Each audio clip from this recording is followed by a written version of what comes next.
May alam po ako konti kasi nag-aral po ako ng cosmetology na 2 years course. Yun. Kaya may idea ako bago pumasok sa salon. Pero nung dumating ako sa salon as a piandre, sabi ko pala sa sarili ko, wala pala yung pinag-aralan. Akala ko marunong ako maggupit, hindi pala. Iba yung gupit ng as in yung magugupit ka sa mga client. Nung napunta ako dito sa Greenbelt, kasi siyempre na-promote ka, ma'am. Bawat yung simulang nag-IG ako, yung pumupunta sa akin na kliyente, ang bungad sa akin, are you Dory, the famous one of the Piandre? Yun. Ibig sabihin, hindi ako nag-IG para basta kung ano lang yung trabaho ko, yun lang po ang inalalabas ko. Kung nakakatulong ako sa kanila o nakadagdag turo sa kanila, mas proud po ako. Yun din ang sinasabi ko sa mga anak ko na kahit may alam kayo, dapat mag-aaral pa rin kayo ng ibang bagay para matutunan nyo rin yung hindi nyo alam.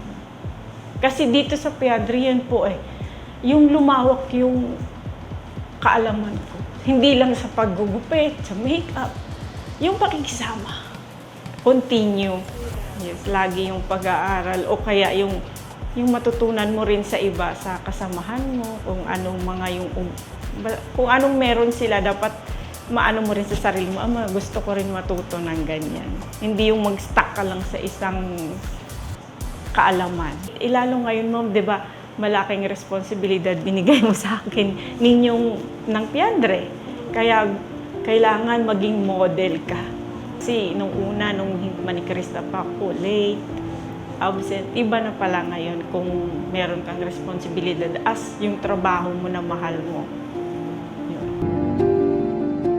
Kay ma'am, yung hindi lang empleyado, as anak. Hindi niya ako pinabayaan kahit matigas ang ulo ko.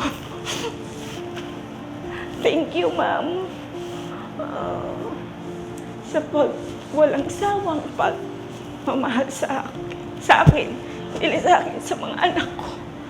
Thank you po. Tsaka, walang sawang pagmamahal na binibigay mo sa amin lahat sa Piandre. Sa akin din.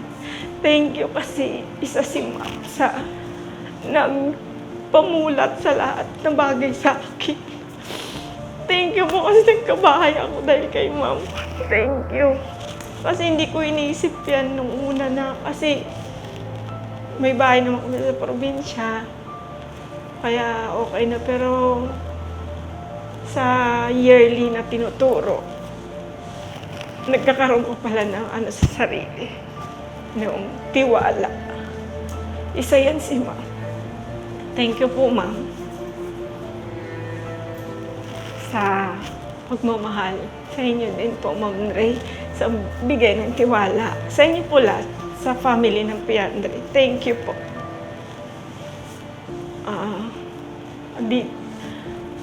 Siguro po, dito na rin ako tatanda hanggang mag-retire.